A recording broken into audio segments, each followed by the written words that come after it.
vous serez dans le vlog. Alors, bonjour, bonsoir tout le monde. Je m'appelle Astronogeek et je suis un trouveur de véritude. Je fais des enquêtes sur Internet et je cherche la vérité, enfin ma vérité. J'ai des convictions profondes, je suis sûr que j'ai raison, et donc j'enquête sur Internet et je cherche la vérité. Et la vérité dont je veux vous parler aujourd'hui, puisque c'est le cinquantenaire de l'alunissage, enfin de l'alunissage, du soi-disant alunissage, puisque c'est le soi-disant 50e anniversaire du soi-disant alunissage, aujourd'hui je vais vous expliquer pourquoi on n'a pas marché sur la Lune. Et je vous assure qu'on n'est pas allé sur la Lune, j'ai des preuves absolument accablantes pour vous. Exactement. Déjà, si la Terre est plate, on peut pas enfin, bon. Donc, déjà, je vais vous parler des différents arguments qui, pour moi, prouvent qu'on n'est pas allé sur la Lune. Et je vais commencer par ma casquette de photographe, parce que bien entendu, étant chercheur de véritude, je suis aussi photographe professionnel, et donc aucun détail ne m'échappe sur aucune photo. Et les premières que je vais vous montrer, c'est celle-ci. Bon, normalement, vous les avez déjà vues, hein, c'est Armstrong à la surface de la Lune. Et le premier truc qui me choque dans ces photos, c'est... Elles sont quand même belles, hein. Un peu trop belles, non? Non, parce que ils avaient juste un énorme appareil photo sur le poitrail, qu'ils ne pouvaient pas contrôler. Ils pouvaient juste appuyer sur un bouton pour prendre la photo. Et bizarrement, toutes les photos sont superbes, bien cadrées, bien éclairées. Enfin, il n'y a pas de problème, toutes les photos sont belles. C'est un peu bizarre quand même. Surtout à l'époque, c'était pas du numérique, hein, c'était encore de l'argentique. Tous ceux qui ont fait de l'argentique savent qu'on rate des photos. Apollo, eux, ils ratent pas de photos. Ensuite, en tant que spécialiste autoproclamé de l'image, il y a autre chose qui me choque. Sur la Lune, on nous dit que la gravité est 6 fois plus faible. Et donc que les gens se déplacent comme au ralenti, comme par hasard. Si je prends une vidéo d'Apollo et que je l'accélère 2 fois et demi, eh ben regardez, je ne sais pas si ça veut bien se lancer. Si ça veut bien se lancer, je disais. Peut-être. Voilà. Regardez, cette vidéo est accélérée 2 fois et demi et on dirait qu'en fait, eh ben, il marche normalement.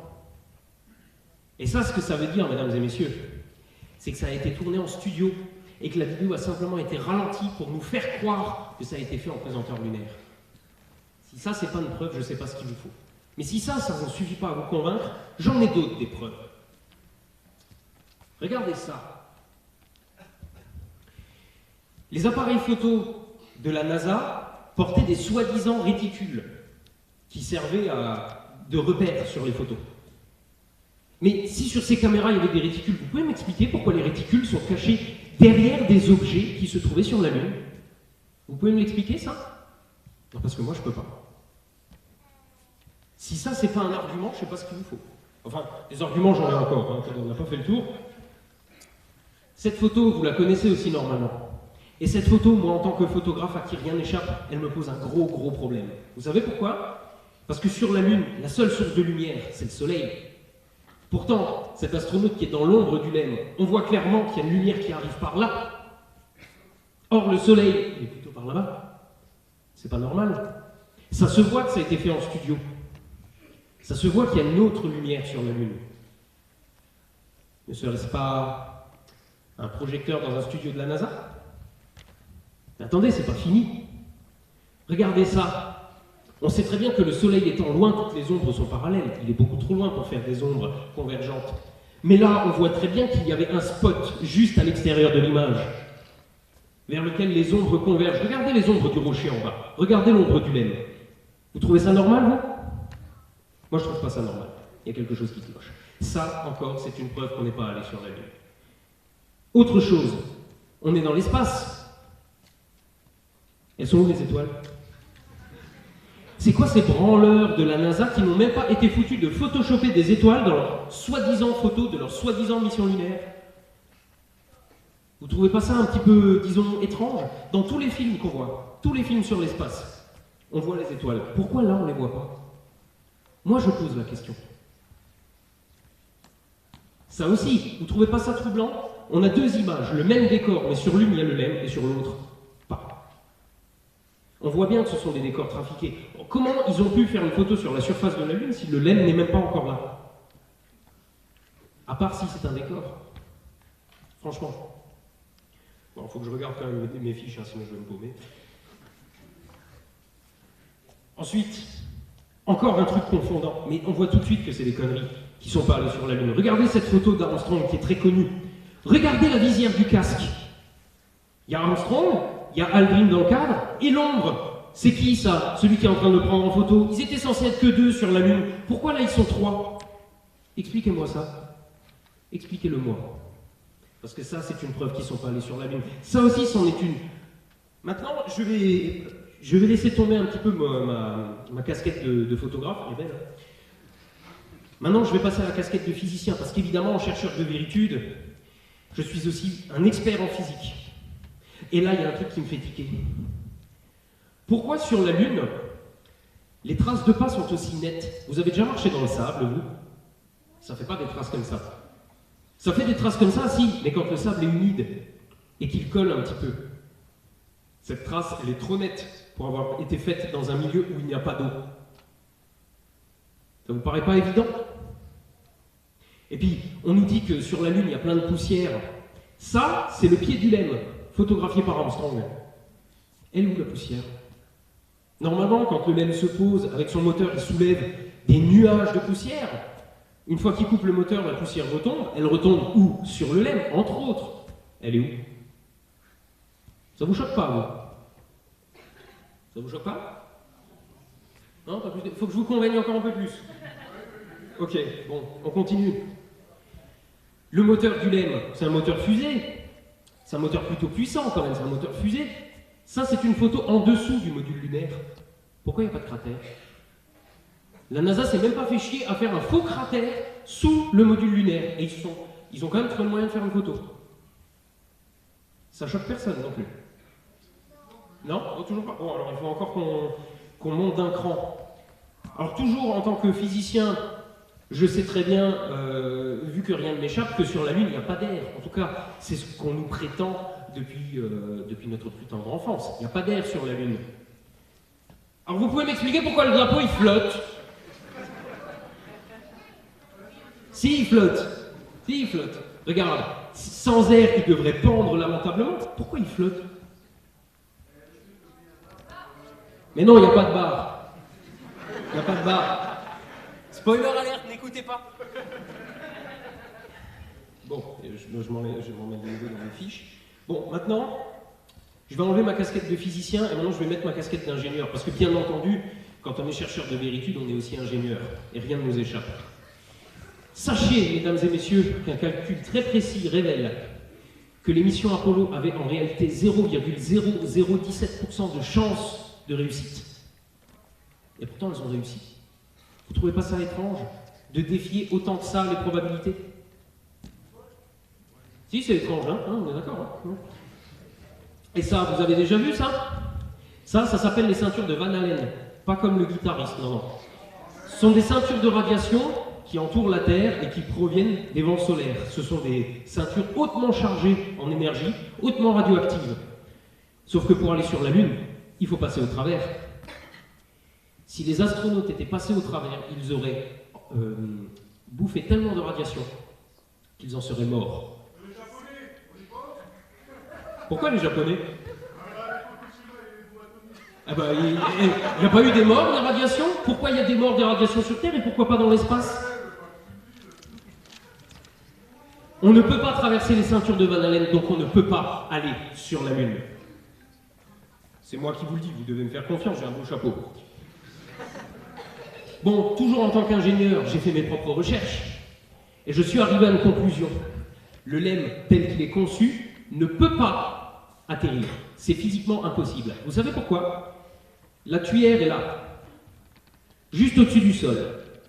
Si ce moteur est allumé alors que le LEM est au sol, il crée une surpression des gaz en dessous du LEM qui le renverse. Et pourtant le LEM, eh ben, il s'est posé sans aucun problème. Alors que, techniquement, il ne devrait pas pouvoir se poser. Mais c'est pas fini. Le LEM, il se pose sans difficulté, mais en plus, en silence. Vous avez tous déjà vu cette vidéo, alors je n'ai pas le son, mais je vous montre la vidéo, Vous savez, c'est le moment fatidique où il se pose sur la Lune et la vidéo se lance de nouveau pas parce que j'ai bien pu foutre. C'est ça. Voilà, cette vidéo, vous la connaissez, le LEM se pose tout en douceur et on entend la voix des astronautes et il règne dans la cabine un calme incroyable. Il y a un moteur fusée qui tourne juste en dessous d'eux. Un truc qui balance un boucan impossible. Et pourtant, dans la cabine, c'est le calme plat. Et ça vous choque pas? Vous n'êtes toujours pas choqué? Toujours pas convaincu? Bon, alors je vais vous montrer autre chose. S'il y a vraiment un moteur là-dessous, pourquoi quand il décolle... Putain, la vidéo se lance pas. Je crois que je suis trop loin du détecteur, ou qu'est-ce qu'il me fait? Voilà.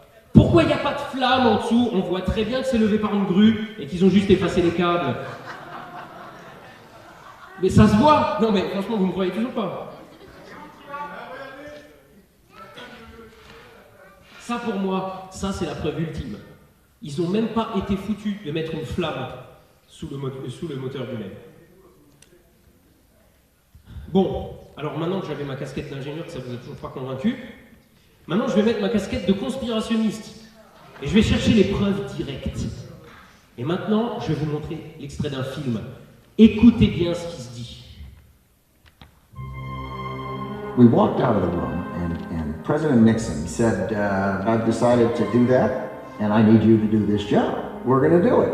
It was just amazing. So we were trying to figure out who would do what when. He simply has got to have the person he wants in that job. And it has to be someone who's capable of doing it. And it has to be somebody he knows well. I said, I'd like to talk to one person. And he said, who? C'est Donald Rumsfeld qui le premier avance le nom de Stanley Kubrick. Il faut que ce film soit parfait, mais il est hors de question de construire des décors en si peu de temps. Le tournage de 2001, l'Odyssée de l'espace, se termine dans la banlieue de Londres. Pourquoi ne pas profiter des décors encore en place? Rumsfeld est persuadé que Kubrick ne refusera pas. Sous l'administration Kennedy, la Maison-Blanche lui avait accordé une autorisation exceptionnelle pour entrer dans les lieux stratégiques du Pentagone pendant la préparation du film Dr. Folamour. Kubrick leur doit bien cela. Ah ah! Et regardez, c'est diffusé sur Arte. C'est une chaîne sérieuse, Arte. Eh, on se fout pas de votre gueule, là? Et si ça ne vous a toujours pas convaincu, eh ben regardez ça. Vous les voyez là, les décors? Ça, c'est la preuve ultime que les missions Apollo ne sont jamais allées sur la Lune. Ça a été tourné dans un hangar, dans un décor factice, et sur les photos. Ouais, encore que là, dans la salle, je crois qu'on voit rien, en fait. Vous les voyez, les structures autour du lait hein, voilà. Donc vous êtes convaincus maintenant? Non, bon. Alors, ce qu'on va faire, on va peut-être arrêter là 2 minutes. Hein. Quelqu'un veut un beau chapeau de conspirationniste? Il va jamais voler jusque-là, c'est de la lune. Voilà, parfait. Bon.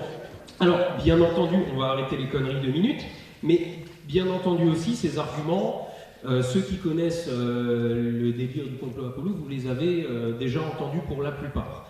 Alors évidemment, les arguments que je viens de vous donner là, ça n'est pas une liste exhaustive des arguments des conspirationnistes qui pensent qu'on n'est pas allé sur la Lune. Le problème, c'est qu'on ne peut pas faire de liste exhaustive, parce que plus vous démontez d'arguments conspirationnistes, plus ils en inventent de nouveaux, qu'ils n'avaient même pas avant, mais il faut bien s'en tenir à ses croyances, quoi. Donc, si vous voulez bien, on va repasser un petit peu en revue ce que je vous ai dit, parce que ce sont des arguments que vous allez encore entendre, et si vous les entendez, notamment des proches, vous savez, dîner de famille, ne pas aller sur la Lune, bon, vous aurez quelques arguments pour démonter ces croyances. Et donc, oui, le problème des souris à courte portée, c'est que c'est à courte portée. Ça y va? Oui, non? Oui. Donc, repassons juste un petit peu sur les photos. Donc, effectivement, ces photos sont très belles, et ce sont de vraies photos qui n'ont pas été bidouillées, qui n'ont pas été spécialement bien cadrées ou quoi, quoique parfois elles ont été recadrées. Hein, de temps en temps, c'était un peu de travers ou quoi, et puis bon, pour la publication dans la presse, on les a un petit peu arrangées dans ce sens-là. Cependant, certes, ces photos sont belles, mais pourquoi elles sont belles? C'est parce que c'est celles qu'on a diffusées dans la presse, évidemment, pour parler des voyages lunaires, mais sachez que durant l'intégralité des missions Apollo, près de 20 000 photos ont été faites.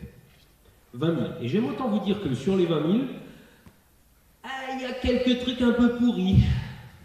J'ai fait une recherche extrêmement rapide, simplement sur les rouleaux de péloche d'Apollo 11. J'ai même pas pris la peine de regarder les autres. Et rien que pour Apollo 11, on trouve ce genre de choses. Ça, c'est la fin du rouleau, hein, avec les bandes de couleurs, parce qu'il y a des lumières parasites qui rentrent. Là, il y a un beau lens flare tout pourri. Les deux photos du haut, ce sont des déclenchements intempestifs. Il n'a pas voulu faire la photo, il a fait la photo. C'est le genre de photo qu'on est susceptible de faire avec son téléphone, vous savez, quand on le sort de la poche. Voilà. Bah, sur la Lune, il y avait ça aussi. Et vous pouvez trouver énormément de photos ratées des missions Apollo sur le site que je vous ai mis là-haut. Sur ce site, vous pouvez trouver l'intégralité des copies, des photos qui ont été faites pendant les missions Apollo, et vous verrez que des trucs flous, il y en a un sacré paquet. Donc les photos ne sont absolument pas parfaites. Dans le lot, encore heureux, il y en a quelques-unes qui sont chouettes. Mais elles sont loin d'être toutes parfaites. Ensuite, le film accéléré, ça c'est un argument que vous aurez aussi souvent. J'ai pris cet extrait, mais vous en verrez d'autres. Alors, on va faire des maths très rapides. Donc, la gravité sur la Lune est 6 fois moindre par rapport à sur Terre. Racine de 6, ça fait à peu près 2,4. Donc, si je prends n'importe quelle vidéo qui a été faite en gravité lunaire et que je l'accélère 2,4 fois, normalement, on va marcher normalement. Normalement, on va marcher normalement. Bon, ok. Donc, en soi, ça n'est pas vraiment un argument. Parce que c'est ce qu'on s'attend à voir. Par contre, il y a des phénomènes qu'on s'attend à voir uniquement en faible gravité. Et ça, c'est Armstrong, au moment où il quitte le module lunaire. Et au moment où il quitte le module lunaire, il essaye quand même de remonter sur l'échelle pour voir comment ça se présente. Et en essayant de remonter à l'échelle, il fait ça. C'est quand même un beau bond. Hein. Il faut juste savoir que Armstrong, c'est déjà un bon gaillard. Il porte en plus sa combinaison EVA sur le dos, et le tout fait un petit 150 kg. Vous arrivez à sauter comme ça avec 150 kg Vous êtes balèze, hein. Et ça, c'est difficile de dire que ça a été fait en studio. Ou du moins beaucoup plus difficile. Alors, bon, je vais y arriver. Ensuite, on a un argument qui revient très souvent encore chez les apprentis photographes, c'est le coût des réticules cramés. Ça, c'est quelque chose que vous voyez par exemple dans les documentaires conspirationnistes qui revient assez régulièrement. Le problème de ces photos, c'est que ce sont des copies extrêmement dégradées. Et je ne sais pas si vous êtes déjà amusé à compresser une image 12 000 fois à partir d'une image qui n'est déjà pas très propre au départ, ça devient vite dégueulasse. Et il se trouve que sur les photos originales, les réticules sont tellement fins qu'ils ont vite fait d'être absorbés par la compression. Et si je vous donne les images originales en haute définition, là les réticules on les voit. Et encore, vous voyez c'est con, mais moi sur mon image en Full HD, je les vois parfaitement bien. Et là l'écran diffuse seulement en 1024 par 768 pixels, et sur cette image-là, on le distingue déjà plus. Alors que vous pouvez me croire, il y est, à la limite, s'il y en a qui ne me croient pas, je vous le montre tout à l'heure sur l'ordinateur, et là, de ce côté-là, on ne voit pas. Et c'est, en fait, ce phénomène, c'est, comment je vais expliquer ça? On peut quand même constater que le réticule est plus large du côté sombre, là où on voit juste la surface lunaire, et plus fin sur le... je ne sais même pas ce que c'est, certains trucs. Ce sont des photos argentiques, donc je vous le redis, et il y a un phénomène en photo argentique, quand vous avez une image qui est très éclairée à un endroit et très sombre à l'autre, vous pouvez avoir les sels d'argent qui bavent un peu, et qui se superposent à ceux qui n'ont pas réagi, et donc ceux qui restent noirs. Et donc vous avez les blancs qui prennent un petit peu plus de place sur la photo. Donc si vous avez un trait noir tout fin, il devient d'autant plus fin, vous rajoutez un peu de compression, et je ne m'attendais pas du tout à ce résultat, mais normalement sur cette image on le voit aussi. Encore une fois, si tu ne me crois pas, je vous le montre après, c'est un peu con. Bon. Passons à la suite, l'ombre de l'astronaute. Ça aussi c'est quelque chose qu'on entend assez souvent. On nous dit souvent qu'il y a une seule source de lumière sur la Lune, le Soleil, mais c'est absolument pas vrai. Il y a une autre source de lumière sur la Lune, c'est la Lune. Regardez la surface lunaire comme elle est claire. Alors en vrai, la surface de la Lune, c'est un gris moyen, mais un gris moyen, ça réverbère la lumière. Et si vous vous tenez dans une pièce où la lumière vient uniquement, on va dire, je suis dans une pièce, j'ai la lumière qui vient uniquement de la fenêtre à côté de moi, et j'ai un mur blanc à côté. Si je me mets près du mur blanc, ce côté de mon visage, il va être éclairé aussi. Parce que la lumière qui vient de la fenêtre va rebondir sur le mur blanc et m'éclairer. C'est exactement ce qui se passe là. En fait, il y a toute la surface de la Lune qui éclaire Aldrin, Enfin, je crois que c'est... non, là, je dis peut-être une connerie. C'est peut-être pas Aldrin, je sais plus de quelle mission Apollo elle vient cette photo, mais bon, peu importe. En photo et en vidéo, on a ce qu'on appelle des réflecteurs. Ce sont des grands panneaux blancs ou de couleur en fonction de ce que vous voulez renvoyer comme lumière et qui servent à réverbérer la lumière et à vous éclairer là où normalement vous êtes sombre. C'est quelque chose qu'on utilise très souvent en photo ou au cinéma. Et c'est aussi quelque chose de parfaitement naturel. Ensuite, les perspectives. Eh ben, c'est sûr que si je vous présente ça sous un angle conspirationniste, bon, on se dit c'est pas normal. Mais est-ce que vous êtes sûr que les ombres doivent vraiment être parallèles? Déjà, je vais vous montrer un petit truc, ça c'est une maquette qui a été faite par les Mythbusters. Donc ils ont reproduit la photo juste pour voir ce que ça donnait. Ils ont mis un spot au loin à gauche de l'image. Et déjà là on voit que les ombres ne sont pas parallèles. Alors on serait susceptible de dire ouais mais bon aussi leur spot il n'est pas aussi loin que le soleil, etc. Et sur cette photo là,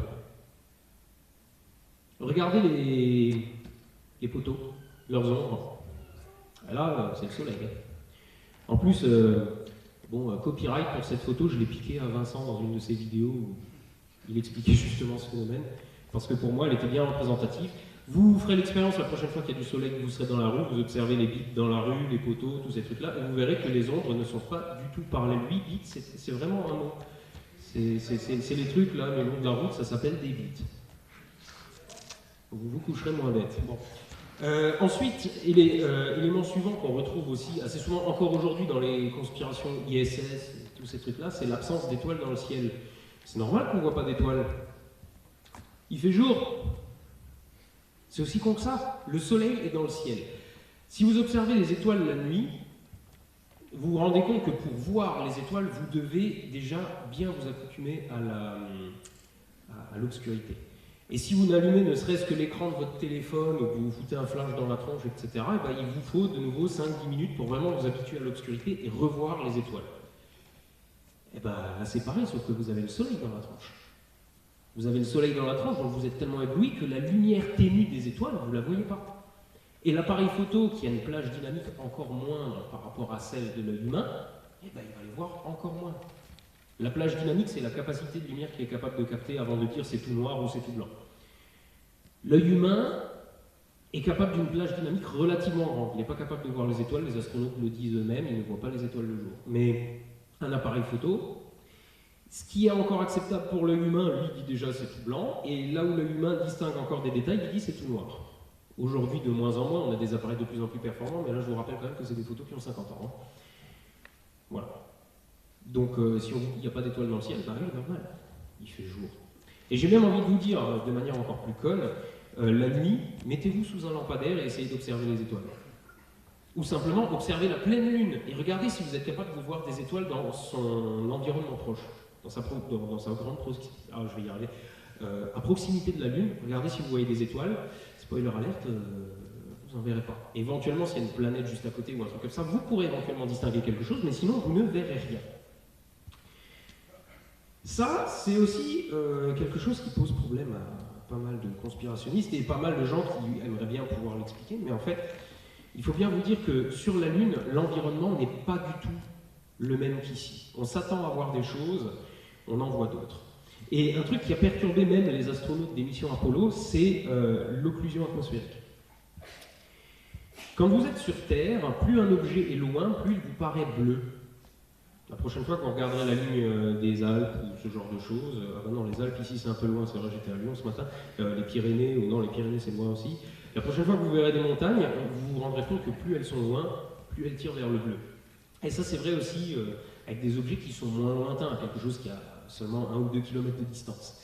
Et mine de rien, c'est quelque chose qui nous permet d'apprécier les distances. Et sur la Lune, les mecs ils se sont retrouvés à plusieurs reprises. Ah, t'as vu le caillou là-bas? Et si on s'approchait, faire un échantillon, et puis après une longue marche, ils se rendent compte que le caillou, en fait, il est de haut comme un immeuble. Parce que comme il n'y a pas cette occlusion atmosphérique, les objets lointains comme proches paraissent tous un peu à la même distance. Et là, la colline qui fait 10 mètres, là, en fait, c'est pas du tout une colline qui fait 10 mètres, c'est une montagne. Seulement, comme il n'y a aucune occlusion atmosphérique, elle paraît être juste derrière le LEM. Sauf que si j'ai le LEM devant moi, que je fais une photo, que la montagne est derrière, puis que je contourne le LEM, je vais dans mon dos et je refais une photo de la montagne, elle est quasiment toujours à la même distance, elle se présente quasiment toujours de la même manière. Et c'est aussi con que ça. Et c'est une expérience que vous pouvez totalement faire sur Terre, si vous êtes dans un endroit un peu dégagé, typiquement, je sais pas moi, une culture, n'importe quoi, un champ. Vous garez une bagnole. Alors, si vous garez une bagnole dans un champ, l'agriculteur risque de ne pas être content, mais faites l'expérience de penser, on va dire, vous garez une bagnole dans un champ, vous faites une photo, il y a un arrière-plan, vous vous déplacez de l'autre côté de la voiture, vous refaites la photo, il y a le même champ, il y a le même arrière-plan, mais la voiture n'est plus là. Ben voilà.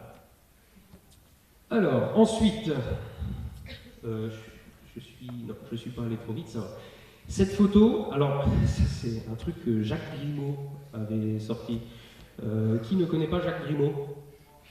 Vous ne ratez rien. Ce monsieur est un conspirationniste, je dirais même un gros conspirationniste. Et il a sorti cet argument de dire qu'il y a 3 personnes sur cette photo parce qu'on voit Armstrong, Aldrin et l'ombre de celui qui prend la photo. Alors déjà, ça c'est pas Armstrong. Ouais, c'est écrit là. Ça c'est Aldrin. Les photos d'Apollo 11, il n'y a pas de photo d'Armstrong. Armstrong c'est celui qui avait l'appareil photo. Donc c'est que des photos d'Aldrin quand même. Mais bon, ça c'est aussi pour la petite histoire. Si vous regardez la réflexion dans le viseur, enfin dans le... Comment ça s'appelle la visière, voilà, j'étais pas loin. Bon. On a certes Armstrong qui le prend en photo en réflexion, mais l'ombre qu'on voit, c'est bêtement l'ombre d'Aldrin, tout simplement. Je prends la photo originale, donc déjà vous voyez le cadre, hein, vous voyez l'horizon qui penche et tout, au revoir les photos parfaites. En fait, c'est son ombre qui se reflète dans sa visière, tout simplement. Et on voit Armstrong en petit à côté du LEM qui le prend en photo. Tout simplement. Mais si je vous le dis suffisamment vite pour vous embrouiller l'esprit, eh ben vous êtes susceptible de me croire. Surtout si vous me faites confiance. Bon, là vous saviez que j'allais vous prendre pour des cons, hein, mais si jamais c'est quelqu'un de confiance qui dit ça à quelqu'un qui ne prend pas le temps d'y réfléchir, je suis susceptible d'y croire. Et le fait est que c'est un argument qu'on m'a sorti à plusieurs reprises. Après, il y a aussi une version photoshopée de cette photo où on les voit avec des projos et tout, mais bon, photoshopé à la truelle, ça se voit que c'est des conneries. Ensuite, on a la question des traces de pas. Alors ça aussi, c'est pas forcément instinctif. Il faut que vous sachiez un truc, c'est que la surface de la Lune, ça ressemble pas vraiment à du sable, ça ressemble plutôt à de la cendre très fine. Au Soleil, dans l'espace, il fait quelque chose comme 150 degrés, et à l'ombre, il fait quelque chose comme moins 150 degrés. Ça peut vite vous faire des deltas de température de 300 degrés. Et une roche, quand vous la soumettez à des écarts de température comme ça, bah, elle casse, elle explose. Alors, pas elle explose, hein, on n'est pas dans un film de Michael Bay, mais la roche se détériore relativement vite. Et quand elle ne peut plus se détériorer, qu'est-ce qui reste à la fin? De la poussière. Et donc à la surface de la Lune, il y a une poussière très fine qui a d'ailleurs posé problème aux astronautes parce qu'elle se foutait partout, c'était impossible de s'en débarrasser, et en plus elle était assez irritante. Bref, quand il marchait sur la Lune, c'est un peu comme s'il marchait dans de la cendre. Et donc effectivement, ce genre de traces, on s'attendrait à les voir dans du sable mouillé, mais on s'attendrait aussi à les voir dans la cendre. Ça me fait penser, c'est un argument que je ne vous ai pas mis dans la présentation, mais on m'a une fois soumis un argument massu. On m'a montré la photo de l'équipement des sorties extravéhiculaires et on me dit « Ah, regarde, sur cette photo, on voit le dessous des bottes et le motif, c'est pas ça. » Et si jamais on vous dit ça, vous regarderez bien la photo parce qu'on voit effectivement la combi, les bottes, et à côté, il y a les surbottes. Je ne sais plus si... Bah, si là, non, on les voit pas bien. Est-ce qu'il y a une photo? Bon, tant pis, on verra après si on voit sur une photo.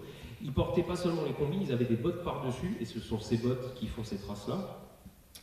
Et dans Conspirationniste, il y a con, parce que le mec qui dit ça, il montre cette photo, et il y a les surbottes qui sont juste à côté, avec les bons motifs sous les semelles.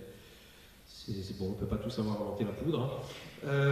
Ensuite, toujours en parlant de poussière, ça aussi c'est quelque chose qui revient régulièrement. On est sur la Lune, il n'y a pas d'air. Donc la poussière, elle ne fait pas de nuages comme sur Terre. Si la poussière fait des nuages sur Terre, c'est parce qu'elle est en suspension dans l'air. Ça, sur la Lune, ça n'arrive pas. Vous prenez un grain de poussière, vous le lâchez sur Terre, il va s'envoler, sur la Lune, il tombe direct. Donc quand le LEM s'approche, il repousse la poussière, il ne crée pas de nuages de fumée susceptibles de lui tomber dessus, et dès que le moteur est coupé, la poussière retombe en même temps que le LEM, D'ailleurs, alors je dis peut-être une connerie, c'est pas mon point suivant, donc c'est un point après, mais bon, le LEM ne se pose pas moteur allumé sur la Lune, on va en reparler. Donc, comme il tombe en même temps que la poussière, elle n'a aucune raison de se déposer sur les pieds. Parce qu'elle tombe à la même vitesse que le LEM, il n'y a pas d'air. Ça c'est oui, donc la fameuse photo du cratère. Alors pourquoi est-ce qu'un moteur devrait forcément faire un cratère? Le moteur là avait juste la puissance pour soulever le LEM, sachant qu'on est sur une gravité 6 fois moindre par rapport à la Terre. Si je prends par exemple, je sais pas moi, quelque chose qui est susceptible de soulever des trucs, un hélicoptère, voilà. Un hélicoptère il fait un cratère quand il se pose Pas trop, hein. Il n'y a pas vraiment plus de raison qu'un moteur comme ça en face. Alors si on regarde bien, on peut voir des stries à gauche de l'image, on voit que le sol a bien été soufflé, mais bon, s'il y a 10 cm de poussière à la surface du sol, la poussière est soufflée, et après, en dessous, il y a la roche, la régolithe, et il n'y a pas de raison que la roche soit soufflée et fasse un cratère. Alors, il faut que tu parles plus fort, parce que je n'entends pas bien ce que tu dis.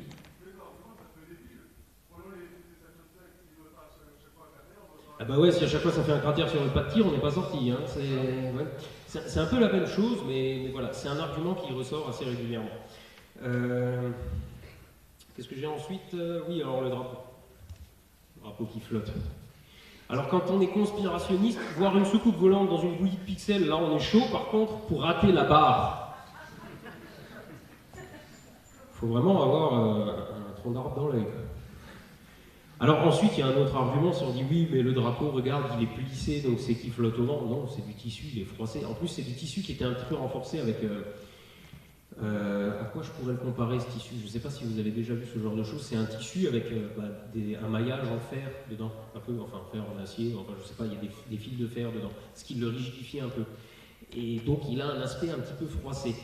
Alors, il y a un truc qu'on fait assez souvent, c'est de comparer différentes photos et on voit que le drapeau, il n'a pas changé de forme. À ça, on répond des fois, oui, mais Photoshop... Bon, alors, moi, ce que j'ai fait, je vous ai pris la vidéo de quand il plante le drapeau. Non. Non plus. Mais... On va y arriver, on va y arriver. Voilà, bon c'est en accéléré bien évidemment, donc ils plantent le drapeau et ils vont faire des trucs un peu partout autour et vous voyez que le drapeau, il ne bouge pas, il garde la même forme, c'est-à-dire qu'il est froissé mais il n'a pas vraiment de raison de changer de forme.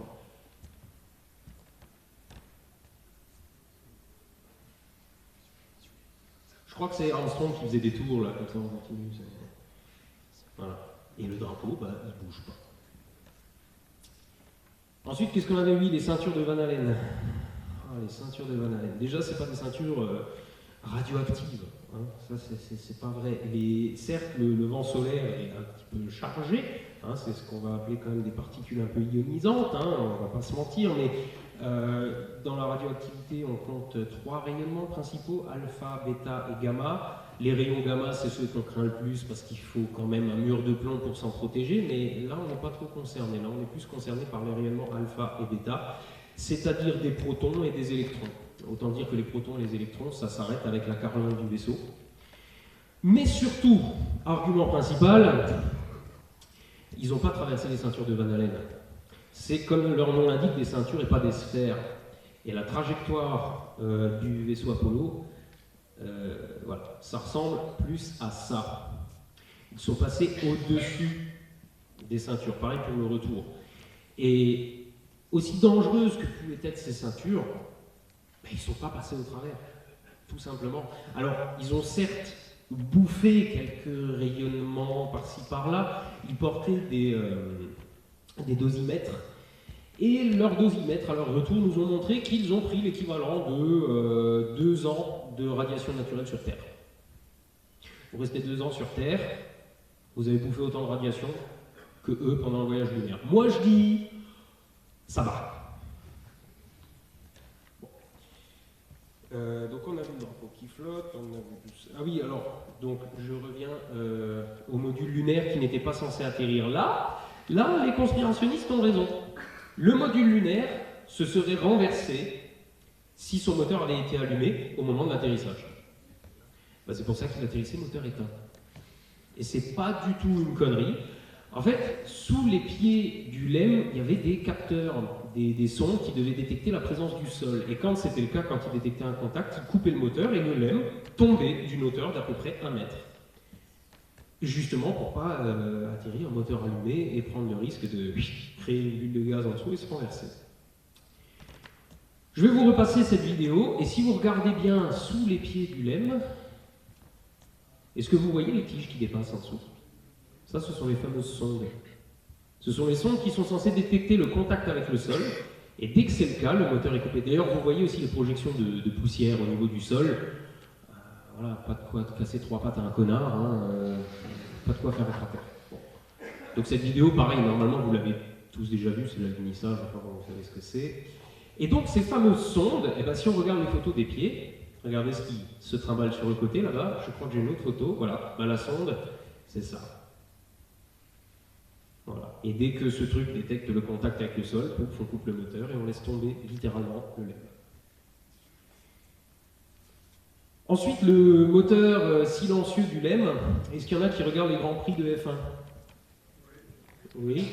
Vous arrivez à entendre les commentaires des commentateurs qui sont sur place. Vous avez déjà été sur un circuit de F1? Ça fait un boucan du diable. On avait eu le cas aussi, il y a quelques années, c'était quand la Coupe du Monde de foot en Afrique du Sud? 2012. 10. Bon, à la limite, on s'en fout, c'est pas pour ça. Vous vous rappelez des vuvuzelas, hein? Vous vous rappelez des matchs de foot où on entendait un espèce de bourdonnement ignoble derrière? Eh ben, les commentateurs n'arrivaient pas à s'en sortir, on les entendait pas. Donc ils ont fait comme pendant les commentaires de F1, ils ont utilisé des micros très particuliers qui se mettent juste devant la bouche pour capter vraiment juste votre voix et pas le bruit ambiant. Et simplement en faisant ça, ben, on s'entend, il n'y a pas de problème. Moi qui ai piloté il y a de ça quelques années des petits coucous d'aéroclub, ça fait un boucan du diable quand on est là-dedans, c'est infernal. C'est très mal isolé. Et pourtant on s'entend parce qu'on porte un casque et un micro qui est juste devant la bouche. Et on s'entend fort et clair. Et puis bon, n'oublions pas non plus un truc, c'est que le moteur là, c'est pas non plus un moteur F1, mais quand je dis F1, c'est le moteur du premier étage de la Saturn V, hein. Là, on est sur un moteur qui est beaucoup plus petit. On est aussi dans un environnement où il n'y a pas d'air. Donc certes, il peut transmettre des vibrations au travers de la carlingue, mais globalement, le son ne va pas venir de l'extérieur. Donc le fait que le LEM soit globalement silencieux, alors déjà, il ne le mettait pas, ça bourdonnait dedans, mais le fait que le son soit clair, bah, il n'y a rien d'étonnant si on compare avec ce qu'on fait ailleurs. Mais pourquoi ça devrait être particulièrement une preuve dans le cas des missions Apollo? Ça, c'est un truc que moi, personnellement, j'ai toujours pas compris. Ensuite, le dernier argument, celui-là je l'aime beaucoup, c'est le coup de la flamme du LEM. Donc je repasse la vidéo. Il n'y a pas de flamme en dessous, conspiration, machin. Alors déjà, juste dans cette phase-là du vol, le moteur est éteint, ils font une première impulsion au niveau du sol et après ils le rallument. Et alors, voilà, bah là on le voit, le moteur qui se rallume. Mais globalement, des moteurs qui ne font pas de flamme, je ne vois pas où est le problème. Vous les voyez, vous, les flammes, hein? Elles sont transparentes, les tuyères. Hein. Alors bon, en dessous, je veux bien, il y a 3 disques de Mach, et ça, c'est un phénomène atmosphérique, je ne vais pas rentrer dans les détails. Donc ça, c'est la navette spatiale au décollage. Et là, vous voyez les boosters sur le côté, et eux, ils font des belles flammes bien vénères. Ça, c'est dû au type de carburant. Le carburant de la navette, enfin, des moteurs principaux de la navette, ce sont des ergols liquides, et ça rejette absolument que du gaz. Donc ça nous fait une flamme, je vais peut-être essayer de vous le repasser si j'y arrive. Ça fait des flammes totalement transparentes, et puis encore une fois, le disque de Mach, les 3 trucs qu'on voit en dessous, c'est un phénomène qui est totalement à part et qui n'arrive que dans l'atmosphère. Par contre, les boosters, ce sont des boosters à poudre, et les boosters à poudre, ils rejettent plein de particules incandescentes, et les particules incandescentes, ça brille, et donc ça fait des belles flammes bien jaunes. Et rien qu'avec ce détail-là, vous pouvez d'une certaine manière dire, comme... Qu'est-ce qu'on entend là? Bon, vous pouvez dire, avec ce simple détail, au moins en partie, ce qu'on a comme carburant dans le moteur en question.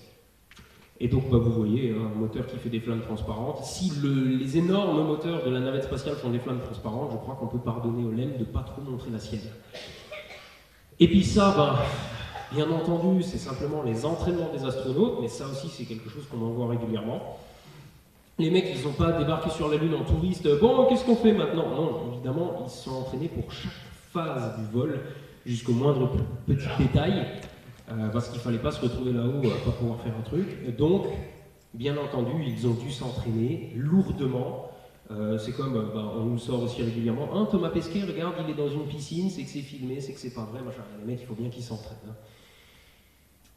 Alors ensuite, il y a un argument qui revient aussi très souvent, c'est celui-ci. Alors maintenant, je vais vous repasser la vidéo de Nixon et je vais vous demander de prêter une grande attention à ce qui se dit et de qui dit quoi surtout. La première voix, c'est son secrétaire d'État, j'ai oublié le nom, ils le disent dans la vidéo. Écoutez bien ce qu'il dit et écoutez si à un moment il dit clairement qu'il parle d'Apollo. Écoutez. We walked out of the room, and President Nixon said, I've decided to do that, and I need you to do this job. We're going to do it. It was just amazing. So we were trying to figure out who would do what when. He simply has got to have the person he wants in that job. And it has to be someone who's capable of doing it. And it has to be somebody he knows well. I said, I'd like to talk to one person. And he said, who? C'est Donald Rumsfeld qui, le premier, avance le nom de Stanley Kubrick. Il faut que ce film soit parfait, mais il est hors de question. Bon, ok, on zappe la fin, c'est pas important. Vous remarquez qu'en fait, les témoins, ils disent rien de compromettant. Hein. Il a dit, Nixon a dit, il faut prendre ce gars-là. On ne sait pas de qui il parle. Et c'est la voix off après qui parle de Kubrick. Ça, c'est un documentaire qui s'appelle Opération Lune, qui a été fait par William Carell en 2002, et c'était un poisson d'avril sur Arte. Un poisson d'avril. Et les conspirationnistes utilisent régulièrement ça comme argument. Et là, je vous laisse la citation de William Carell, qui dit « L'idée était de détourner des entretiens et nous n'avons mis aucun des témoins dans la confidence, ni les gens de la NASA, ni Aldrin, ni la femme de Kubrick, ni le frère de celle-ci. En détournant leur témoignage, il suffisait d'avoir un faux témoin, en l'occurrence la secrétaire de Nixon, pour faire le lien et rendre l'histoire crédible. » Dans ce film, que je vous incite quand même à voir, parce que c'est un bon moyen de voir comment on peut détourner un témoignage. Ils ont pris un faux témoin, ils ont fabriqué un témoin de toutes pièces, la secrétaire de Nixon qui dit « Ah, on n'est pas vraiment allé sur la Lune, c'est Nixon qui voulait qu'on fasse comme ça. » Et après, ils ont pris des vrais témoins, des vrais acteurs du programme Apollo, et ils les ont fait discuter de tout et de rien, et par la magie du montage, ils ont assemblé tout ça pour les faire dire qu'on n'est pas allé sur la Lune. Mais si vous regardez ce film, vous vous rendrez compte que les vrais acteurs du programme Apollo, les vrais témoins, à aucun moment ne disent clairement qu'ils ne sont pas allés sur la Lune. C'est juste des morceaux de témoignages mis bout à bout pour les faire coller. Et ça c'est régulièrement repris par les conspirationnistes comme étant une preuve indiscutable que, mon Dieu, on n'est pas allé sur la Lune. Après, dans les preuves qu'on a vraiment, bon, c'est pas forcément des trucs qu'on peut, ouais, je vais trop vite, dans les trucs qu'on a vraiment, mais que vous ne pouvez pas forcément vérifier au quotidien, il y a les roches lunaires. Il y a des fois des gens qui vont vous dire « Ah, comme par hasard, les roches lunaires, on les a plus, elles ont toutes été perdues. » C'est totalement faux. Il y a au moins 50 publications par an dans des revues scientifiques de gens qui ont demandé à faire des analyses sur des roches lunaires, des analyses géologiques, etc. Et c'est des publications que vous pouvez trouver sur Google Scholar. Vous cherchez Lunar Rock ou ce genre de choses et vous trouverez des publications concernant les roches lunaires. Donc les scientifiques ont régulièrement, encore aujourd'hui, accès aux roches lunaires. Après, il y a aussi les arguments logiques. On est en pleine guerre froide. Il y a de l'espionnage partout, etc. Les Américains se disent, bon, on va tromper les Russes, on va pas vraiment aller sur la Lune, on va faire semblant. Déjà, il ne faut pas se faire gauler. Une fois. Et une fois qu'on est allé sur la Lune, qu'on a gagné, on peut dire, bon, on s'est pas fait gauler, c'est bien, maintenant on va se faire discret. Non, eux, ils y sont retournés 6 fois derrière. C'est pas très malin si vous voulez pas vous faire gauler. Donc rien que là, bon, c'est pas une preuve, mais c'est quand même un argument logique qui doit vous mettre la puce à l'oreille. Et il y a un argument qui était utilisé par Vled de La Tronche-Anguille que j'aimais beaucoup, c'est comment dans un contexte d'espionnage on peut cacher un projet qui implique des centaines de milliers de personnes alors qu'ils ne sont pas foutus de cacher le fait que Clinton il s'est tapé sa stagiaire. Voilà, j'aime bien cet argument. Et avant 2003, il y avait un autre argument conspirationniste qui disait « Oui, mais on ne peut pas faire de photos directement de la Lune, on n'a pas d'outils optiques suffisamment puissants, donc on n'a pas de preuve de ce qu'il reste sur la Lune. Il devrait rester les rovers lunaires, les drapeaux, les bases d'Hélène. Si seulement on pouvait aller faire des photos de ce qui se passe là-haut. » D'abord, en 2003, les Japonais ont lancé la sonde LRO pour Lunar Reconnaissance Orbiter. Et Lunar Reconnaissance Orbiter, elle les voit bien, les trucs qui sont restés à la surface de la Lune. Mais comme je vous disais, plus on démonte des arguments, plus ils en inventent. Et donc là, ils ont dit, ouais, mais la JAXA, ils sont vachement copains avec la NASA. La JAXA, c'est donc l'agence japonaise. Ils sont vachement copains avec la NASA, donc si ça se trouve, c'est du Photoshop. Qu'est-ce que vous voulez répondre à ça? Ensuite, il y a un autre argument qui pour moi est quand même assez fort. Pareil, c'est pas forcément quelque chose que vous allez pouvoir vérifier vous-même personnellement, mais les missions Apollo ont laissé des catadioptres sur la Lune. C'est comme les machins oranges que vous avez sur les roues de vélo. Ça a la particularité de renvoyer la lumière exactement dans la direction où ça l'a reçue. Alors, les catadioptres là sont un petit peu vénères, ils sont un petit peu plus précis que les machins de vélo. Mais concrètement, quand on envoie un laser dessus, il revient. Et c'est comme ça qu'on peut mesurer avec une très grande précision la distance Terre-Lune, quasiment au millimètre près. Et c'est comme ça aussi qu'on sait qu'elle s'éloigne de pas loin de 2 cm par an. Comment le laser revient s'il n'y a pas de miroir là-haut pour le faire revenir? Il faut bien que quelqu'un ait laissé ce miroir là-haut. Moi je dis ça. Bon. Alors si j'ai décidé de vous parler de ça aujourd'hui, c'est parce que bon, vous me connaissez, j'essaye au moins de parler d'astronomie sur ma chaîne, mais si j'en parle pas plus que je ne le fais, c'est parce que dès que je parle d'astronomie, les gens viennent m'expliquer que ce que je dis, c'est des gros mensonges, et à chaque fois que je parle de la Lune, j'ai droit au complot lunaire, à chaque fois que je parle d'orbite, de trucs comme ça, j'ai droit à la Terre plate, enfin, donc à un moment, je me sens obligé de répondre. Ça aussi, je l'ai piqué à Vincent, si ça veut bien, voilà. Il y a aux États-Unis à peu près une personne sur 20 qui est absolument convaincue qu'on n'est pas allé sur la Lune, et moi-même, régulièrement, quand je discute avec des gens, on me dit « Non mais, tu crois pas vraiment qu'ils sont allés sur la Lune ?» Non mais je crois pas, je sais. Et seulement, si on n'a aucune culture dans le domaine, ce qui n'est absolument pas un reproche, hein, on peut ne pas s'intéresser à ça, mais que quelqu'un vient vous dire que non, on n'est pas allé sur la Lune avec les arguments que je vous ai présentés, eh ben, si on ne s'intéresse pas plus que ça à la question, on est tout à fait susceptible d'y croire. Et je ne peux pas reprocher ça à quelqu'un qui n'y connaît rien, de croire à ce genre de choses. Mais je trouve ça vraiment dommage qu'il y ait des gens qui aient besoin de partager ce genre de conneries. Maintenant, on va voir un petit peu pourquoi les gens ont besoin de croire à ce genre de choses. J'en ai déjà parlé dans une très vieille vidéo sur la chaîne, mais pour moi, ça se résume à quelques éléments. Quelle heure est-il? Si on a encore un petit peu de temps, mais je vais essayer de faire vite. Pour moi, les gens qui croient à ce genre de choses, déjà, ils ont envie d'y croire. Ils veulent y croire. Ils ne cherchent pas la vérité, ça c'est un gros problème, et c'est quelque chose, c'est un problème auquel il faut faire attention tous les jours, c'est ce qui s'appelle le biais de confirmation. Si vous avez devant vous des faits, et que vous vous dites, voici les faits, quelle conclusion je peux en tirer, vous êtes dans la bonne logique. Le problème d'un conspirationniste, c'est qu'il dit, voici ma conclusion, quels faits puis-je trouver pour l'étayer?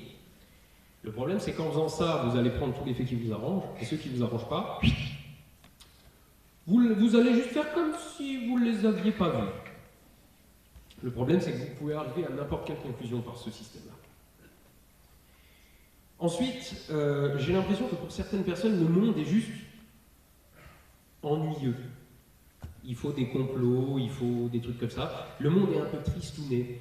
Mais bon, si jamais son voisin est un espion ou son collègue un Illuminatus, pour ce gars-là, la vie est un petit peu plus intéressante. Et forcément, quand on met des complots à la James Bond avec des Russes, du pognon, des voyages spatiaux, ça vend un peu de rêve.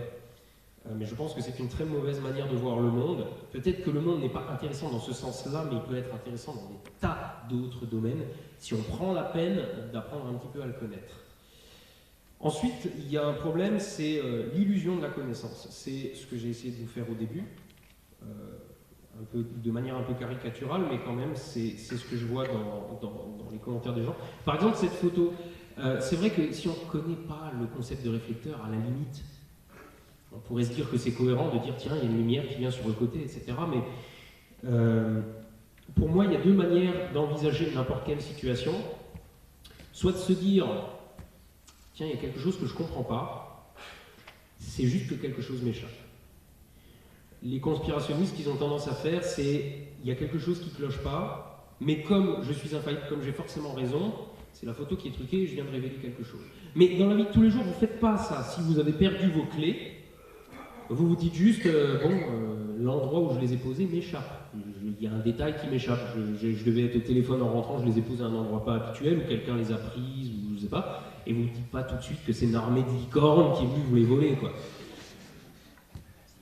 Parce que vous ne vous dites pas, non, non, je les ai posées là, je suis sûr, je ne peux pas me tromper. Non, si elles ne sont pas là, c'est que quelque chose t'échappe.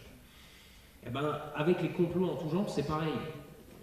Par exemple, il y avait le cas du 11 septembre, on dit l'acier fond à telle température, le feu dans les tours n'était pas assez chaud pour faire fondre l'acier, donc comment elles sont tombées? Mais l'acier avant de fondre, il ramollit.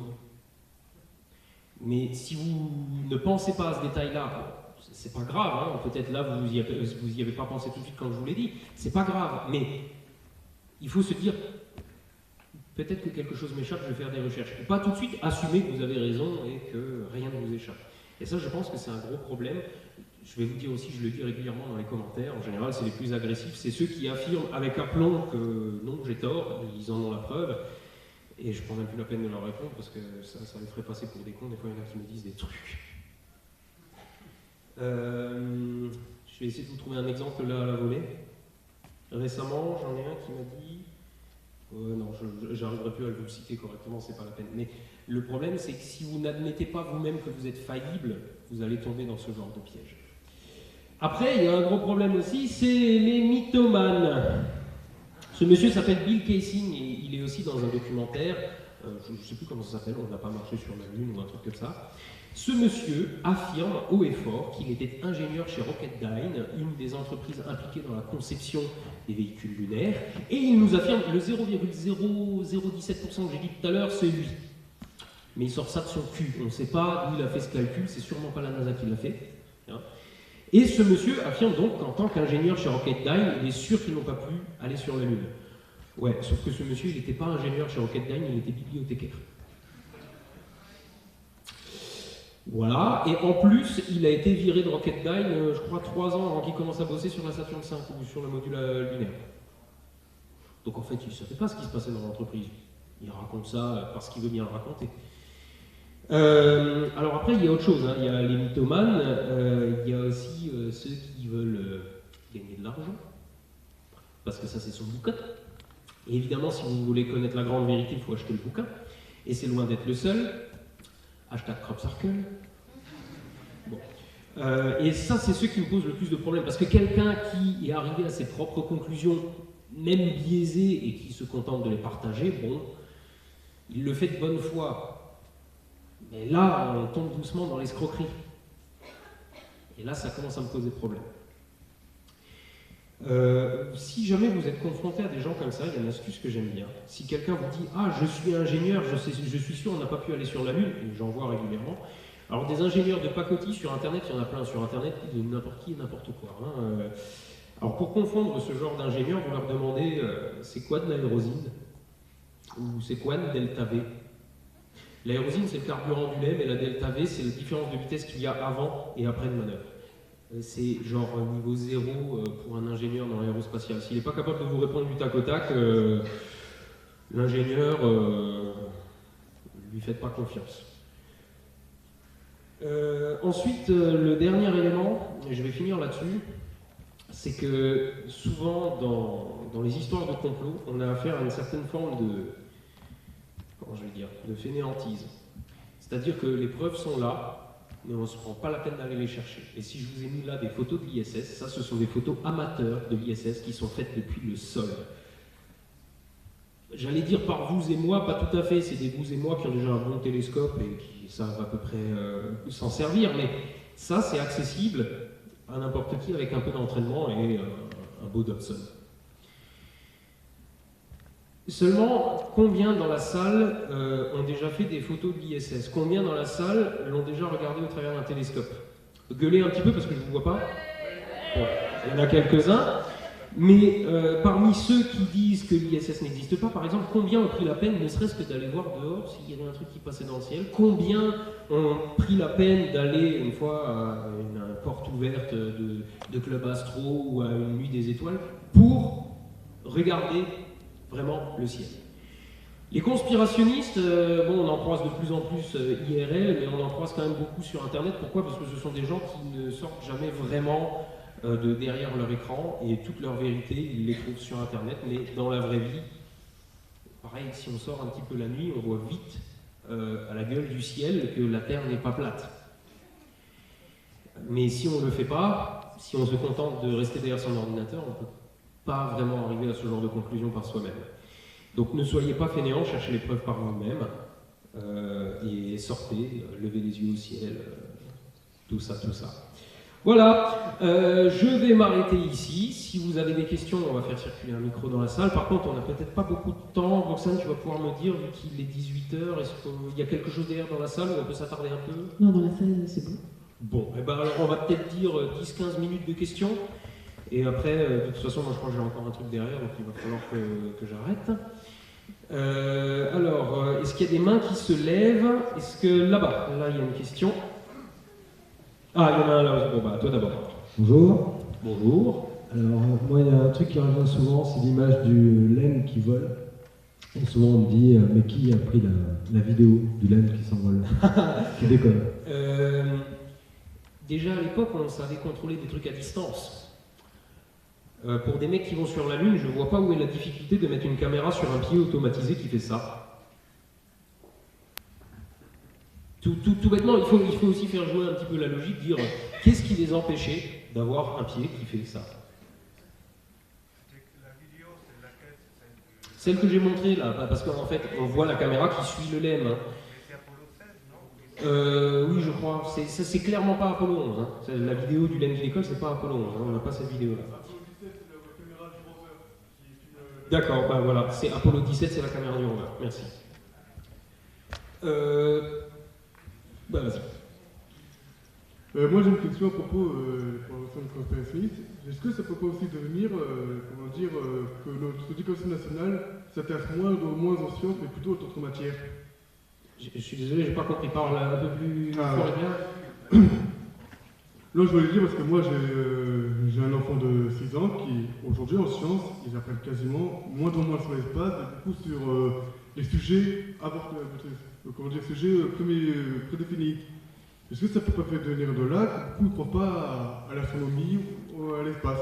Bon, normalement, au primaire, tu fais un peu d'astronomie, mais t'en fais pas beaucoup. Normalement, dans le programme, il y a des basiques du style les phases de la Lune, pourquoi il fait nuit, pourquoi il fait jour. Mais Apollo, c'est pas trop au programme normalement en primaire. Dans mes souvenirs, on n'avait pas Apollo au programme. Ça a peut-être changé depuis. Mais bon, après, de toute façon, pareil, la physique, chimie au primaire, ça reste extrêmement basique. On n'est pas non plus dans du niveau collège-lycée. Là, tout ce que j'ai dit, ça serait plutôt au niveau collège-lycée. Bon, par contre, on notera que pour du niveau collège-lycée, il y a des adultes qui n'arrivent pas à lire Aldrin sur la combi, quoi. Question là-bas. Là, j'ai pas vu où, mais par là. Là, ok. T'as le micro, vas-y. Ton avis sur les fusées réutilisables de SpaceX? Alors ça, c'est un sujet touchy, parce que dès qu'on dit du mal d'Elon Musk, on se prend des tomates pourries. Alors, j'ai juste envie de vous faire une réflexion. Une fusée réutilisable, c'est bien, mais est-ce que vous êtes sûr qu'Elon Musk, il a inventé ça? Parce que la navette spatiale, moi je trouve qu'elle était quand même vachement réutilisable. Alors après, c'est sûr que la fusée qui revient se poser et tout, c'est vachement impressionnant, mais on est quand même sur quelque chose de pas trop réutilisable. Ils les utilisent quoi, 2-3 fois, et puis après c'est fini. La navette spatiale, elle a fait beaucoup plus de vols que ça déjà. Enfin, les navettes, hein, elles ont volé beaucoup plus souvent. Et avec ce système, on peut réduire les coûts, mais on n'est encore pas à du voyage spatial vraiment pas cher. On reste, je crois, dans les prix les plus faibles, à pas loin de 5 000 € le kilo. C'est quand même cher pour des satellites qui font plusieurs tonnes. Donc on n'est clairement pas encore à l'ère du spatial pour tout le monde. Certes, c'est impressionnant, le truc qui se pose tout seul, mais au-delà de la performance technique, il n'y a pas de réelle avancée majeure. Le second étage est toujours perdu, c'est impressionnant, mais des fusées réutilisables, c'est pas nouveau, on va dire. D'autant que la navette spatiale, elle avait une capacité de charge aussi qui était pas dégueu. Okay, là-bas, ok. Ben, salut. Je voudrais savoir si, selon toi, est-ce qu'on va aller poser un jour le pied sur Mars? Un jour, mais on en a discuté encore tout à l'heure avec quelques collègues. Il faut bien vous dire que pour qu'on aille sur la Lune, il a fallu un enjeu politique avant tout. C'était pas vraiment les missions lunaires avaient un but scientifique extrêmement secondaire. Le but, c'était de battre les Russes. Il y avait une grosse compétition pendant la guerre froide. Hein. C'est pas comme aujourd'hui où Trump fout un peu sur la gueule à Kim Jong-un, etc. Il y avait une réelle tension. Je ne sais pas s'il y en a parmi vous qui sont assez vieux pour avoir connu la crise des missiles de Cuba. C'était tendu. Et donc il fallait montrer une réelle supériorité, et le but des missions Apollo, avant tout, c'était ça. Et une fois que le but a été rempli, on a fait quelques missions, histoire de remplir quelques objectifs secondaires, mais après, ok, il y a de la régolite là-haut, c'est cool, on en a ramené, et puis terminé, plus vraiment de raison d'y retourner. Mars, c'est un enjeu autrement plus grand que la Lune, avec des défis techniques bien plus importants. Pensez juste à l'ISS. L'ISS, c'est un radeau qui est juste sur le pas de notre porte, la planète Terre, il est à 400 km de haut, là c'est 380 000 km, l'ISS c'est 400, vous voyez la différence. L'ISS n'est pas autonome, ni en air, ni en eau, ni en bouffe, ni en recyclage des déchets, etc. Il faut régulièrement la réapprovisionner, il faut régulièrement la remettre sur son orbite avec un petit moteur qui permet juste de faire ça, mais pas vraiment de la propulser. Et ce gros machin qui ne permet même pas de survivre sur le long terme a coûté dans les eaux de 150 milliards de dollars. Et avec ça, on ne peut même pas quitter l'orbite basse. Donc imaginez juste le bordel pour concevoir un vaisseau pour aller sur Mars. C'est faisable, hein. Vous mettez quelques ingénieurs qualifiés derrière des planches à dessin, ils vous le font le vaisseau. Le problème, il est ailleurs. Et personne ne dégagera les fonds tant qu'il n'y aura pas un réel enjeu. L'enjeu scientifique n'est pas suffisant. Tant qu'il n'y aura pas, c'est mon point de vue, mais tant qu'il n'y aura pas de réelle compétition, comme il y en a eu une pendant la guerre froide, tant qu'il n'y aura pas un enjeu politique, Mars, on continuera d'y envoyer des machins à roulettes. Il y avait quelqu'un déjà qui voulait la suite là-bas, ok.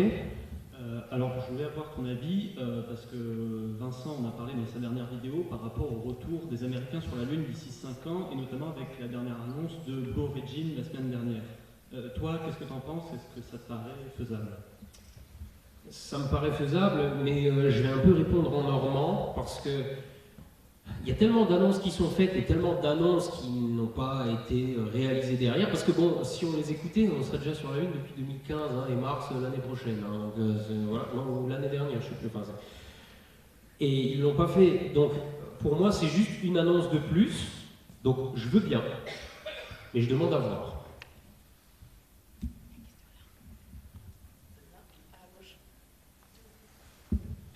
Et alors du coup, quel intérêt on aurait à repartir, ou en tout cas renvoyer des hommes sur la Lune? Alors, il y a quelques enjeux scientifiques, hein. On a trouvé de l'eau sur la Lune, on a aussi beaucoup de choses à chercher d'un point de vue géologique pour essayer de comprendre un petit peu mieux les origines de la Terre et de la Lune, parce que vous connaissez l'histoire de Theia. Qui ne connaît pas l'histoire de Theia? Ouais, donc il y en a qui ne savent pas qui est Theia. Theia, c'est un planétoïde qui existait probablement au début du système solaire et qui a percuté la Terre il y a un peu plus de 4 milliards d'années, éjectant une partie de la matière terrestre en orbite, cette matière s'agglomérant et donnant naissance à la Lune. Et aujourd'hui, on a de bonnes raisons de croire que c'est ça qui s'est passé, parce que les simulations montrent déjà, que ça marche, et deux, quand on analyse les roches lunaires, on se rend compte qu'elles sont étrangement similaires aux roches terrestres. Donc a priori, elles ont une origine commune. Le problème, c'est qu'on n'en est pas encore 100% sûr, et il y a des tas de zones sur la Lune qui ne se ressemblent pas les unes les autres, et on aimerait bien, enfin les géologues aimeraient bien aller jeter un petit coup d'œil. C'est vrai que ça pourrait nous en apprendre dans ce domaine-là. Pareil, il est question aujourd'hui d'un village lunaire. S'installer sur le long terme sur la Lune, ça permettrait d'explorer encore un petit peu plus la colonisation de l'espace. L'ISS, ça sert un peu à ça, ça sert à faire des missions de longue durée pour voir comment on est capable de survivre en longue durée dans l'espace. La Lune, ça serait encore l'étape suivante, et Mars, l'étape encore après, etc., etc. Donc il y a des intérêts à retourner sur la Lune. Par contre, je peux comprendre que tout le monde n'ait pas forcément envie de claquer des milliards et des milliards et des milliards juste pour connaître l'origine de la Terre. Si. Non, en fait, je vois pas grand-chose. Hein, donc là, d'accord, ok. Salut Arnaud, c'est Ludo. Salut Hugo, c'est Arnaud. On s'écarte un petit peu du sujet. Je profite qu'on est contre nous, savoir si tu pouvais nous dire un petit peu davantage sur le projet H. Est-ce que ça avance? Alors, oui. On sortira pas d'ici. Je vais vous en parler un peu, mais je ne vais pas spoiler parce que je sais très bien que sinon ça va fuiter sur les réseaux sociaux et j'ai vraiment pas envie. J'ai pas envie de vous dire ce que c'est parce que j'ai envie vraiment de vous surprendre au moment où ça sort, et j'ai envie dans les commentaires de lire « Oh putain l'enculé ». Voilà. Et si je vous dis ce que c'est, vous risquez d'avoir des attentes qui après ne seront pas trop réalistes, et ça serait dommage. Alors ce que je peux vous dire, c'est que tout est prêt. Sauf le truc dont je vous parle déjà depuis... Donc je vais vous raconter un petit peu ce qui s'est passé, parce que c'est vraiment un putain de parcours du combattant. Ce truc, je ne suis absolument pas en mesure de le faire moi-même. Déjà, je suis trop gauche, pas assez bricolo, pas assez... Voilà. Donc il fallait que je trouve quelqu'un pour me le faire, et n'importe qui ne pouvait pas me le faire, parce que c'est quand même un travail très particulier, on va dire. Sans spoiler. Et donc j'ai trouvé, quand j'ai lancé ce projet, c'était début de l'année dernière, je crois, un truc comme ça, j'ai très rapidement trouvé quelqu'un qui pouvait me le faire.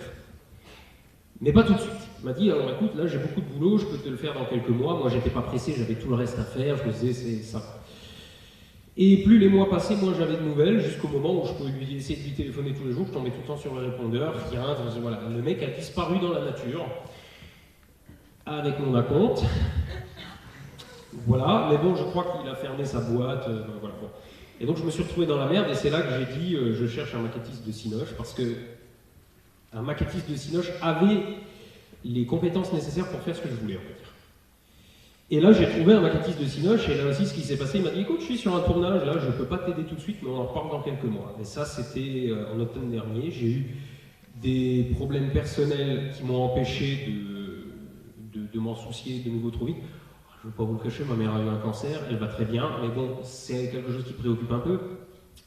Et donc je ne me suis pas trop préoccupé de ça, je m'y suis remis début d'année, et début d'année, bah pareil, il a fallu qu'on se boucle un rendez-vous ensemble et tout, le mec est en Suisse, donc pour moi ça faisait des bornes, c'était compliqué. On a fini par se booker, on a fini par commencer dessus, et là c'est en route maintenant.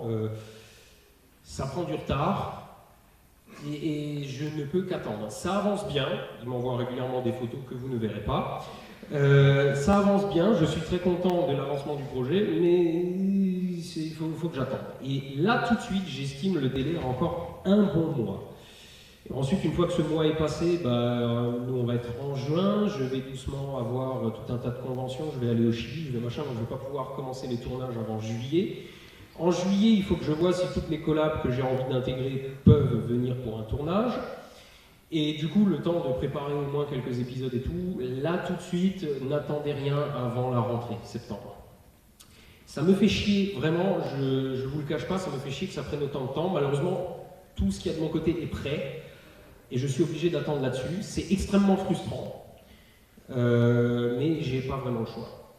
Voilà. Mais ça va sortir, parce que je me suis tellement investi là-dedans, ne serait-ce que moi, personnellement, comme ça, j'y ai mis toutes mes tripes. Et puis financièrement aussi, parce que là ça commence à devenir une affaire à pas loin de 35 000 balles. Donc forcément j'ai plus envie d'arrêter, j'ai envie d'aller au bout, ça ira au bout, mais ça m'a appris une leçon, c'est il faut que j'essaie de faire un maximum de choses par moi-même. Ça j'étais obligé de le déléguer, mais je sais que si j'ai des projets à l'avenir, j'essaierai de les arranger pour que je puisse tout faire moi-même et que je ne sois pas obligé de reposer sur des personnes tierces et du coup d'attendre comme ça. Mais c'est extrêmement frustrant pour moi, sûrement même plus que pour vous, mais voilà. Mais je ne vous en dirai malheureusement pas plus, désolé. Plus de questions? Bon. Ouais, d'accord, bon, on fait encore ça ou on arrête?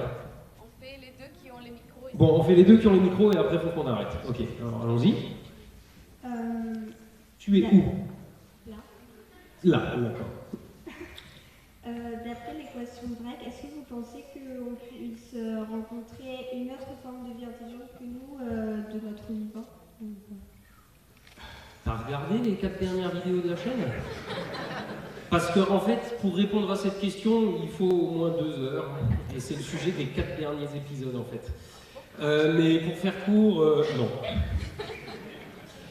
Mais pour la réponse longue, et vu qu'on n'a plus beaucoup de temps et tout, je t'invite à aller voir les 4 dernières vidéos. C'est pas compliqué, c'est les titres putaclic à base d'extraterrestres. Voilà. Mais non, surtout d'après l'équation de Drake, là c'est mal barré. Du coup, on va finir avec là. Du coup, ton opinion sur ce qu'a dit Jeff Bezos à propos d'utiliser les ressources entre guillemets extraterrestres, c'est-à-dire soit de la Lune, soit d'autre part dans l'univers, enfin, dans la galaxie. Les ergols liquides de véhicules du style Ariane 5 ou le module lunaire Blue Moon qu'ils ont dévoilé il n'y a pas longtemps utilisent de l'oxygène et de l'hydrogène. Vous mélangez les deux, ça brûle, ça fait de l'eau.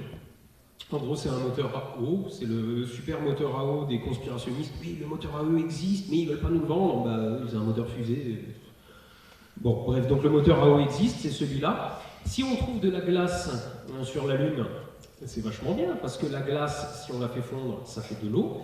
Et si on fait une petite réaction d'hydrolyse pour laquelle il faut juste de l'électricité, qu'on peut obtenir avec une pile à combustible, des panneaux solaires, etc., à partir d'eau, on peut faire de l'oxygène et de l'hydrogène.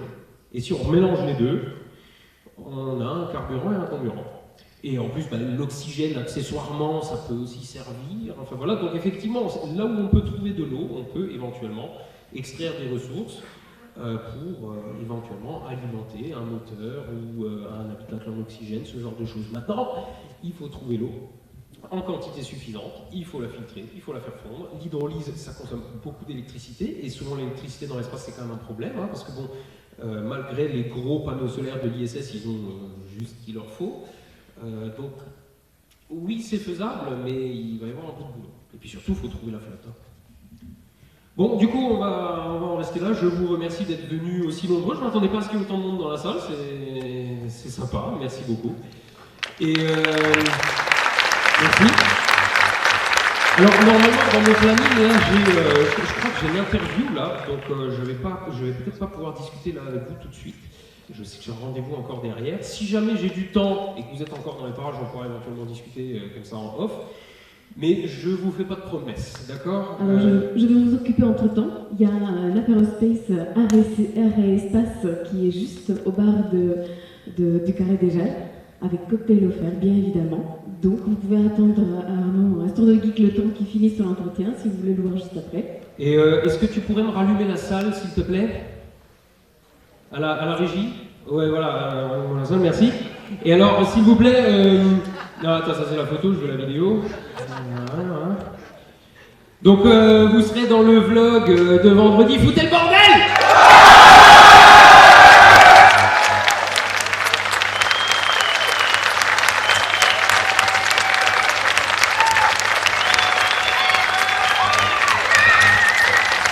On va voir quand vous allez vous fatiguer. Moi, j'ai le temps.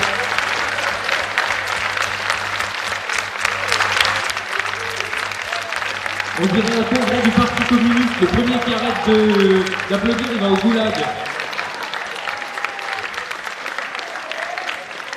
Merci les gars. Donc merci à tous et profitez du festival Big Bang bien évidemment. Nous vous invitons pour la suite de la soirée Aperospace dans le bar des Carrés des Jalles et à 19h conférence de la Lune, point de départ.